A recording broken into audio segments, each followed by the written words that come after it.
Hey everyone, this is Chris and Sandy Benton with the Chris and Sandy Show. We get up close and personal with some amazing guests throughout the entertainment industry. And today, like I say on every episode, we got a great one for you. Who do we have? We have Gina Naomi Baez with us today. She's a singer, dancer, and actress who has appeared in Netflix's She Gotta Have It, The Big C, and Orange is the New Black. And she starred in the musical Rattlesnake Kate. She is also a 2-time thyroid cancer survivor, and she's releasing new singles that will be in her upcoming EP. And we're excited to talk to her about all that and Yes, then some. So welcome to the show. Welcome. Thank you so much for having me. It's our pleasure. Yes. Last 2 years have been rough for a lot of people, but especially in entertainment. Oh, definitely. So how has COVID affected what you do, and what have you done to get through this?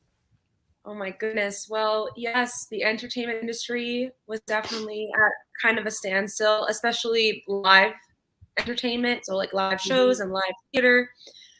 So I started really focusing on things that I could do at home to be creative. And so I started really focusing on songwriting and releasing music and, making music videos. And I also was really focusing on auditioning for TV and film, and taking some more acting classes and just really getting in that mode. Well, the acting classes were on the internet, obviously on Zoom and stuff, but but it's different to do every single audition on tape and on Zoom. It's a different world that we live in now. So it was a way of like transitioning, I guess, into that. But yeah, and I also was writing parodies about COVID because I just, so because I am a lover of musical theater. That's my love, and Broadway. And so I just took a bunch of Broadway songs and rewrote them if the characters were going through COVID and everything. And some of them, and people really enjoyed them. So that was a fun way to also just, be distracted and create and use art during a really hard time. Yeah, it's like with us, we launched this show January of 2020, so a couple months before COVID started. And our original plan was maybe 100 interviews first year. We thought if we could do that, be a great foundation. And then COVID happens.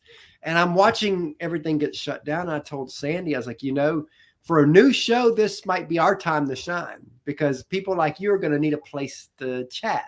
And we're going to give it to you. And because of that, we did over 300 interviews in 2020, and we're over 500 now. That's incredible. Well, I'm very honored to be here and be one of the interviews. Well, we're proud to have you here. So, a lot of people would ask, when did you know you wanted to become an actress? But I like to go deeper to that. When did it click that the entertainment world could be a career? Oh, wow. So I guess it clicked when I was around 14, 15 years old, when I was going through cancer for the first time. And the only thing that kept me going was the art and singing and acting and Broadway and all that. And like that really helped me get through. And I was like, wow, like this is so powerful. And if this is what it like got me through such a hard time, I want to do that for the rest of my life and give that to people. So that's that was where it clicked. I was just, this is what I want to do. And yeah, Sandy's a cancer survivor. I can relate to that. I had cancer at 19, Hodgkin's lymphoma. And music. You had the same. Music and entertainment definitely helped me get through that time. So I can definitely relate to you. Well, and they told her she probably, because of the kind of chemo and how long it was they had to go through, they told her that she'd probably never have kids, and we got 2. Yep. 8 months of chemo. God bless you. Oh my gosh, that's amazing. I'm so glad that you're okay and like thriving. That's amazing. And that you're same to you as well. Yeah, because it's been how long now? Wow. It was meant to be that we did this interview. Because it's been like 20, 25 years now. Yeah, 25 years survivor now. Wow. And that's what we like to have on our show is the stories, because again, a lot of people will just talk about the great stuff and all of this, and that's great. We do that Mm-hmm. too. But I want Mhm. the raw stories, the struggles, the sacrifices. Oh, Because absolutely. as you know, a lot of people, they see the glory in everything you do, but they don't see that side of it. And I always want to talk about that Yeah. too. So let's course. start with the sacrifices and struggles you've had to go through to get to where you are today in the entertainment world. And then we'll add on that after that about what you had to go through for cancer. Yes. Okay. Wow. Where to start? Well, I mean, so I started obviously like throughout high school and everything, singing, acting, dancing, taking voice lessons, all that stuff. And then I went to college for musical theater. And so that was like my main goal, to be on Broadway. Oh, wow. And yes. yeah, so after college, I got an agent, started auditioning a lot for Broadway and tours, regional theater, all that. Was like got a couple jobs and stuff. But then I guess where it all changed for me was my agent asked me if I wanted to audition for TV and film. And at first I was so just focused on Broadway. That's what I want to do. But then I was like, yeah, why not? Why not try it out? Mhm. And honestly, it was just about maybe a half a year of auditioning for TV and film as well. And that's where I landed Orange is the New Black. And then working on that show, I kind of just realized like, oh my gosh, I love this. Like this is a world that I never really thought that I could even be a part of. And then I was like, wow, like I can do this too. And yeah, and then I just got really into, finding like the love in the acting more and the craft and all that. So I was really focusing on auditioning for TV film a lot too. And then I don't know where to go from there. So like for you guys. Well, what's been some of the sacrifices you've had to make to do this? Oh my goodness. I feel like I'm so many sacrifices. I mean, I feel like my brain is constantly saying what's next, and I'm always so like hungry for something. So I feel like I'm constantly working. So I'm not really the person that wants to go out and like party or something with my friends and everything. Like I'll be like, no, actually, I'm gonna go home and like write this song or like do this audition or memorize these lines. So I make sure that I have this audition. So I feel like it's a lot of my social life. I feel like I've sacrificed. I mean, I've sacrificed a lot of family events. Yeah. Unfortunately, like I've unfortunately done a couple I was in contracts for musicals, doing a musical, and for two of them, someone passed away in my family, close. Wow. And I unfortunately could not make the funeral and everything, which sucks. Yeah, 1 week ago, my dad passed away. Oh, I'm so sorry. I'm sorry for your loss. So thanks. We've been dealing with that and pieces of that, Yeah, and I mean, to be an actor, like the show must go on, kind of, idea, and it's hard, but I honestly wouldn't have it like any other way. Like I know what I signed up for, and yeah. Yeah, because I think that's the part that a lot of people who are not in the entertainment industry don't understand. They have this 9-to-5 job, and nothing wrong with that if that's what they love. Yeah, but as a creative person, you feel boxed in on that. So you have to go outside that box to do this. And then they don't understand. Do what you love, what your passion is. They don't understand, they can call you up and set that date with you. And then all of a sudden you get this call saying you have to audition. Well, guess what? You have to go because that could be the big break. Exactly. And that's what it is. It's like, you never know. So I'm always like, people are always like, oh, you want to make plans. I'm like, yeah, but just in case, like, just FYI, like if I get an audition or something, or have to make a tape, and then I'm going to do that because this is what I'm doing. Like, this is what I chose to do. So That comes Yeah, first. That's the and work. we've learned that too, because I mean, the show started out as just up and coming country artists, and then we moved It into evolved from music, and there. now evolved to entertainment in general. But with the artists, it was a little different than with the actors and actresses. One thing that we've learned with actors and actresses is just because you have them booked doesn't mean it's going to happen, because again, Yeah, all of a sudden we get that they get that call, and of course they can't do your show because that could be I mean, again, you don't want to. That You could don't be the life-changing role. And even if you already have life-changing roles, you don't want to be the actress that turns down roles. Right. Exactly. Now, granted, if you're Steve Harvey or someone like that, you can, Tyler Perry and all of them, Brad Pitt, you can turn down whatever you want. Yeah. But until you get there, you're like, you have to at least go to the audition. Exactly. Never turn down, never say no. Just, keep making the connections, keep working hard, show up on time, prepared, like all that stuff.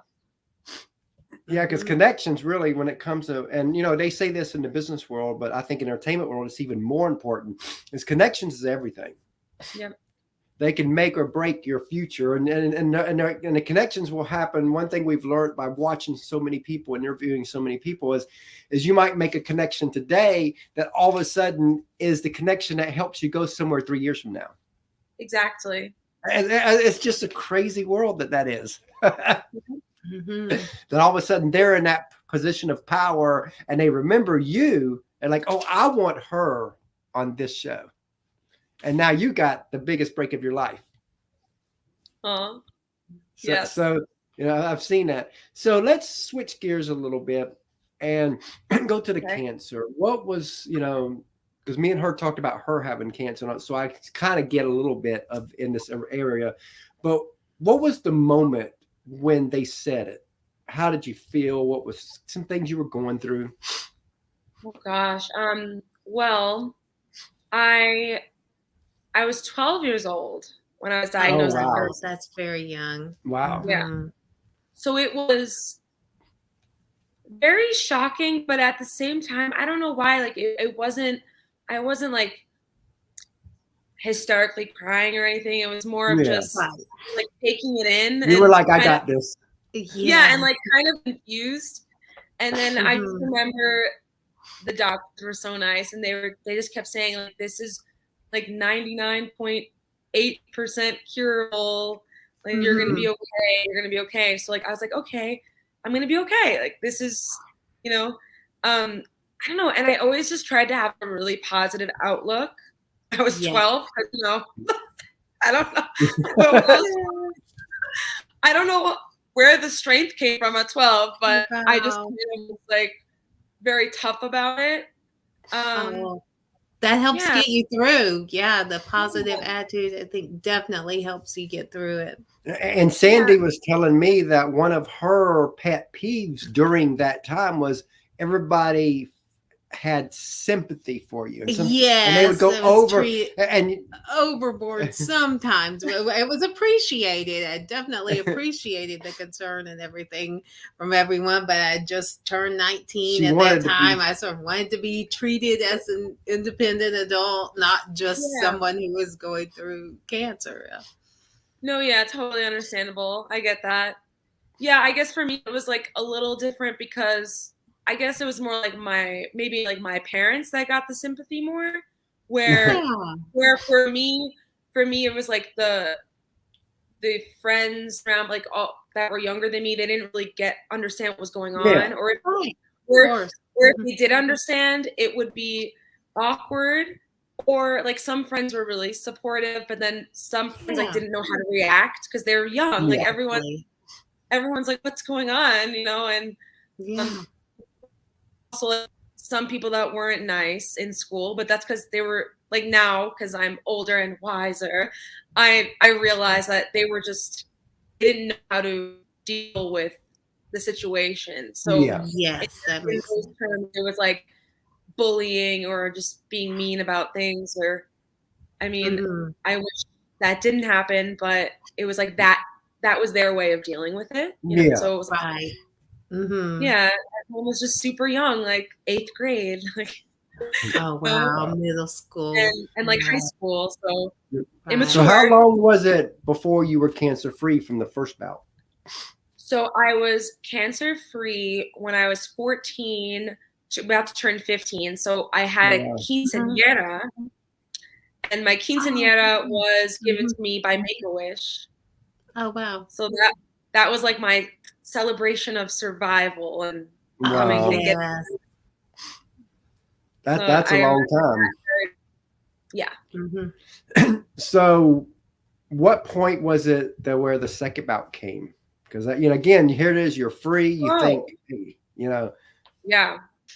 So actually, for the past almost 5 years, I had a lump on my neck by my thyroid, and I would go to the doctor, and they said it was just a thyroid nodule, which was like very common, and they're like, it's fine. And then it just kind of kept growing bigger, and I would get it biopsied every 6 months, and they said it was benign, so there was no cancer. So I was just kind of leaving it there because I'm a singer, and I'm an actor. I use my voice, and when you get your thyroid taken out, it's a very risky surgery for your vocal cord nerves and everything. Mm-hmm. Oh wow! So I was very hesitant to get it removed, but then it got to the point where it was so big, it was very obvious, and so then it was the pandemic. And during that there wasn't really any like live like singing things going on, so I was like, you know what, this is the time to do it if I'm gonna do it. Yes. So I kind of just took the leap, found a surgeon that I trusted to hopefully like save my voice and take the care that it needs, and I got my thyroid finally removed, and thank God I did, because then when they did test it, it was cancer. Wow. So I literally, I don't know why I needed to get it, why I chose to get it out. It was just something like my gut feeling telling me to get it out. And in a way, the pandemic saved your life. Yeah, definitely. Because everything slowed down to where you're like, you know what, if there's any time to do this, now's the time. Yeah, because I was always hesitant because, Broadway auditions and those dreams, those auditions come really fast and it could change in a second. So I was always hesitant, like, what if I do the surgery and then it's like then I get all these auditions and I can't sing or perform to the level yet that they would expect. So I was always just really hesitant about doing it. But yeah, since everything was shut down, I was like, okay, like this is it. Like this is the time. And it took me like a good six months to like retrain my voice, because my voice, it was basically like starting from scratch. Oh wow. Yeah. So I did like a lot of vocal therapy afterwards, and then kind of relearned how to sing. And yeah, just things are meant to be, because now I'm doing a world premiere musical, and singing 8 shows a week. So what is your status right now with all that? With the cancer. Oh, so they were really confident that they removed all of it. So it was a matter of months to see if the thyroid globulin levels decreased, because that would mean that it's definitely gone. So it was a couple months of like waiting to see if I had to do any more treatment. But luckily, like, the levels have been perfect, like they're great, and they're confident that they got it. And now I just have to, do an ultrasound every 6 months to make sure that nothing is happening or growing or oh wow, what an survival story.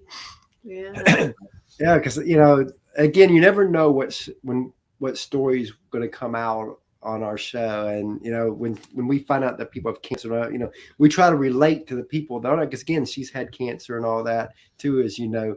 But again, I just love the stories, the comeback stories that the odds are against you. I love those stories. Yeah. Mhm.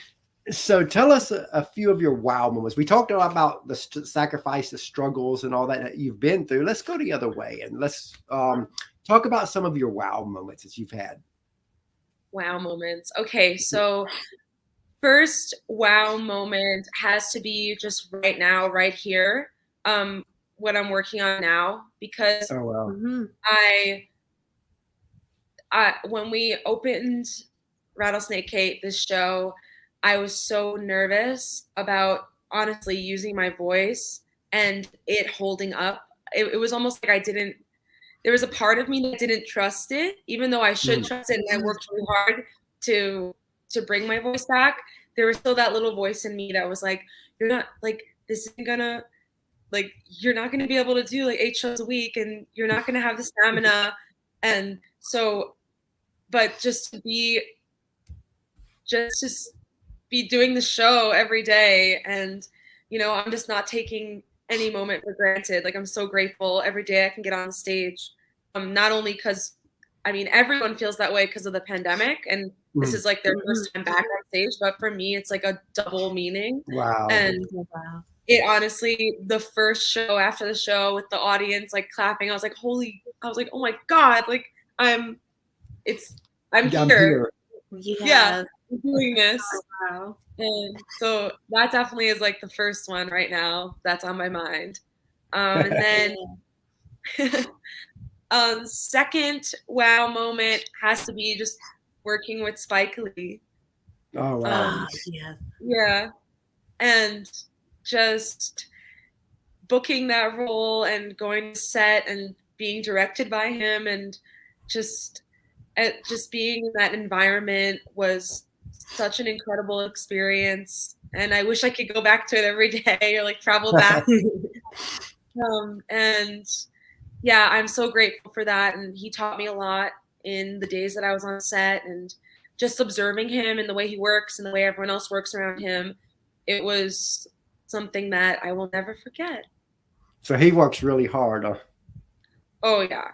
Because I think that's the part that, again, everybody sees the on-screen people or what the media portrays people as, but they don't see all the behind the scenes that goes on and the work ethic it takes. You think an actor, they get up there and they do their thing for 60 minutes, an hour, but we both know it's like many hours and so much stuff and so much planning, so much this, so much goes wrong, so much goes right. And, it's a never ending thing. And I think that a lot of the public, because they don't get to see the behind the scenes, they don't get to really taste what it's really like for someone like you. Yeah, I think a lot of people think it's very glamorous and very just like show up and do your thing and then leave. Yeah. And it's like it's like constant. Like even here, I'm doing the show, I'm talking to you guys in the morning. Like I woke up, put on some makeup, like got ready to talk to you guys. I'm gonna make audition tapes before my show. Then I go to the show, have to warm up my body, have to, go over the lines, make sure like there's so much hard work that goes into it. It's not just show up. And like they say, it takes a village. In our opinion, the team behind y'all never get any love. On our show, they get a little love. So take a few moments and just tell us about the team that helps you be who you are. Oh my goodness. Well, I don't know. Like, what do you mean? I'm talking from your PR people to agents to just anybody that helps you. You support. Because they know, they're behind the scenes. They do all this work, but nobody never recognizes them. Yeah. And on our show, they get recognized. Oh, this is amazing. Okay, so I have to say, well, my managers right now, they really believe in me, and they just have this faith in me that sometimes I don't even have like this faith in myself. So I'm just really grateful for that. And I'm also grateful because like I am Latina and I really want to do Broadway and musical theater. And I've really spoken to them about how I want to do the roles and do the auditions for the roles that maybe like I wouldn't normally play. Yeah. And they've been really open to that and have, been really trying to like push for me to just not play like a Latina, because I don't want to just be in that box. Like I want to do other things. Which like I'm so proud to be Latina and to portray that in entertainment, but at the same time I just love to do like more traditional roles or something that like breaks down the walls and everything. Yeah. I love that. So that is great. I mean, I don't know what else to say. So, I mean, I do have also a social media manager, and she's amazing, and she helps me, really manage all of my channels and helps me, create the music videos, especially on YouTube, and is just always there to support and, do the photos, do the TikToks, do that. There's so many things. And whenever I have a crazy idea, I will tell her about it, and she will just be like, "That's not that crazy." But she's like, "Let's do it." Let's do it. Yeah, she's like, "Go for it." You got to always have people like that behind you that believe in you like that. It's important. Because we've heard so many people, they say that, their first agents and first people that got behind them a little bit sometimes was like, well, I want you to go in this direction. And they're like, well, I want to go in this. And, you got to have that. You got to have people on your team that believes in your vision, not their vision. Yeah. Supporters. Completely. And I totally agree with that. And I've kind of just been like, if someone says something like that to me, I just know already gut feeling. I'm like, this isn't going to work. I got too much going on. Like I have too much ambition, like, and I'm trying to think of, I just want to like give a shout out to like, I guess everyone that's doing this musical too, like backstage, like all the stage management, and like even like I have this amazing guy, Jerome, who's my wig dresser. So he quick changes me. He quick changes me every show, 8 shows a week, in and out of wigs. And we do 6 different wig changes out, like in and out, just act 2. And like he's there all the time, like, and he works so hard, and just like those people, like they deserve so much recognition. Like, the audience doesn't see all the work that goes behind, like backstage and everything, like that. So I'm so appreciative of like just that whole team of this show and everyone behind the scenes there too. Love that. Speaking of teams, we have a third co-host, our 10-year-old. Yes, we do. That we have come on to ask a couple questions. So Sandy's going to go get him. Yes. And we've got a 3-year-old that when she gets older, she'll be plugged into the show too, because we are a family affair. Yes. So what's kind of next for you while we're waiting for him to come in? My goodness. Well, I am currently working on a few projects which I have written. So I've written a couple scripts that I am hoping to make, just get out there in the world, or, workshop them in some way. Because I also have ambitions of being a producer and all that. So I'm kind of working on that. And then I have another EP coming out. So I've been releasing singles slowly to lead up to the EP. And I'm really excited for this EP because it's very just raw and emotional. And it's kind of written about when I was going through cancer the first time when I was younger. It's titled Ginita, which means like little Gina. So it's kind of just all these feelings that I've written about from when I was little to now and how that feels. Hi! Hi, Gina. So what's your favorite food? My favorite food? Sushi. Mine is pizza. Yes. Pizza's really great too. I think that's a close second. That and macaroni and cheese. Yeah, and he would eat all day long pizza if we gave it to him. Oh my God. I don't blame you. It's pretty good. Okay, so what's your TV show movie? Oh my goodness. Okay, so favorite movie is Funny Girl. I don't know if you've seen it. It's with Barbara Streisand. You should check it out. Favorite TV show? Ooh, sorry. I think I have to go with Seinfeld. Nah, it's a good classic. It's What's so yours? great. My favorite TV just spoke and my favorite movie is The Minions. Amazing. yeah, the Minions, they've really created such a strong, even our 3-year-old, if we're in a mall, she's got to go in a store that has a Minion in it. I know.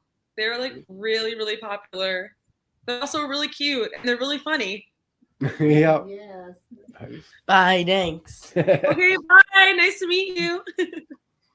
Yeah, he's been on most of the shows. He's not been on every show, but he's been on almost every show. 98%. 98%. And usually when he's not on, it's either he's sick or the guest had to leave early. Had to unexpectedly leave early. We had a, other than that, because you like been on them all. you know, you just never know. All of a sudden, there's that emergency, and you're in the middle of an interview, but you got to cut it, and it's fine. Yeah. It happens. We totally get it. So, if you could co-star with any actor or actress, who would it be, and what role would you want to play? Ah. So do you mean, I guess, music, like Broadway shows? Either way, your choice. Yeah, your choice.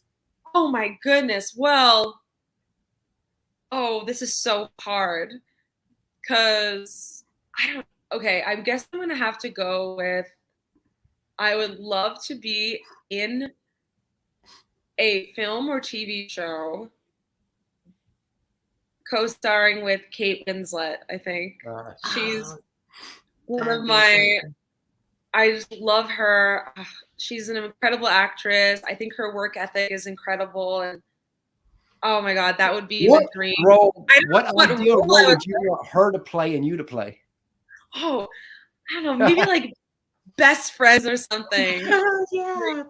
Best friends, and we get into some drama that happens. Yeah. Yeah. Maybe like stepsisters, something like, I don't know. Ooh, yeah. So, of the roles that you have played, what's been your hardest role? Ooh, hardest role. Ooh. I think it has to be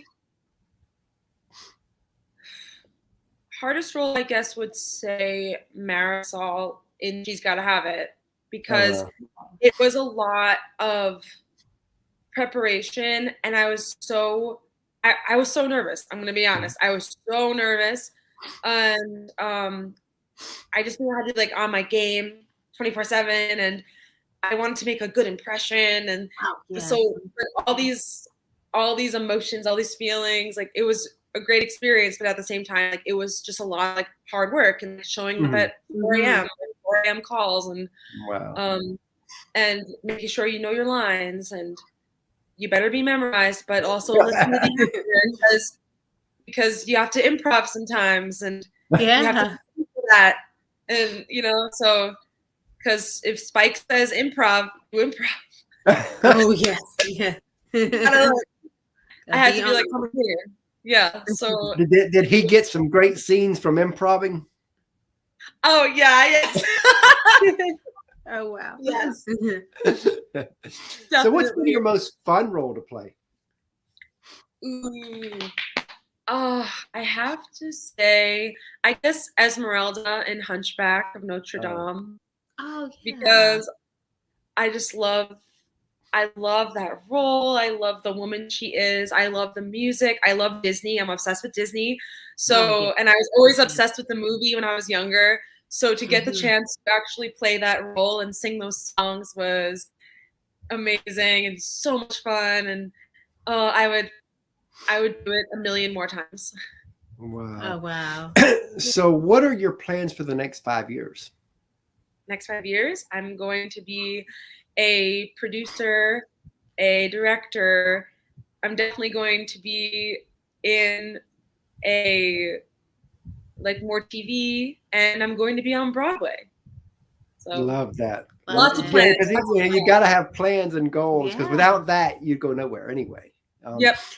So let's look further down the road and let's say we're 15 years there, and you're a success on a grand scale.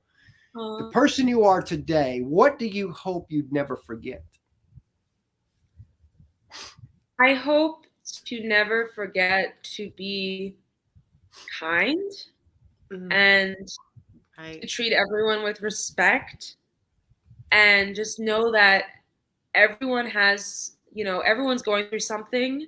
Everyone has a story, and to just always be humble and like remember that we're all just human. We're all just working towards the same goal, to like do what you love and to be happy and to have a fulfilling life. And I always want to remember that. I never want to be the villain in someone's story, or I just always want to respect others. And love that. Oh, love that. What are some sources of inspiration for you? Sources of inspiration. Wow. Well, I guess source of inspiration for me is just seeing others succeed, I guess, because I know that if in seeing others succeed and get what they have been working towards, I know that like it's possible. And that if you just put in the work and just persist and just keep going, that you're going to get there one day. So that is definitely inspiration to me. I'm also inspired by like other survivors, like cancer survivors, especially in the industry. Like Mandy Gonzalez, who is in Hamilton. Like she is starring in Hamilton, and she had breast cancer and was still starring in Hamilton. Like while she was That's amazing. Wow. Yeah, like that really inspires me. So those kind of stories too, and just like really strong women, especially just anyone who's done like not only been a performer, but someone who's like produced, like Reese Witherspoon, like all those people. Barbara Streisand, she directs, she produces, she does it all, tours, whatever. So those kind of people really inspire me. And I think what else? Ooh, this is so hard. I'm also really inspired by traveling. Like I just love traveling and just which I really missed it during the pandemic because I love to travel. So when I travel, I just feel like I learn so much. Yeah, and you just observe. You can observe so much and just so many different cultures and so many different ways of life and so much beauty and I just love it. That's another inspiration. What would you like for your legacy to be in the entertainment industry? What would you like to be known and remembered for? My goodness. This is such a great question.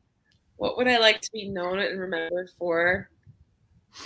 I guess I'd love to be known as, a strong woman that never gave up and never took no as a no, and just always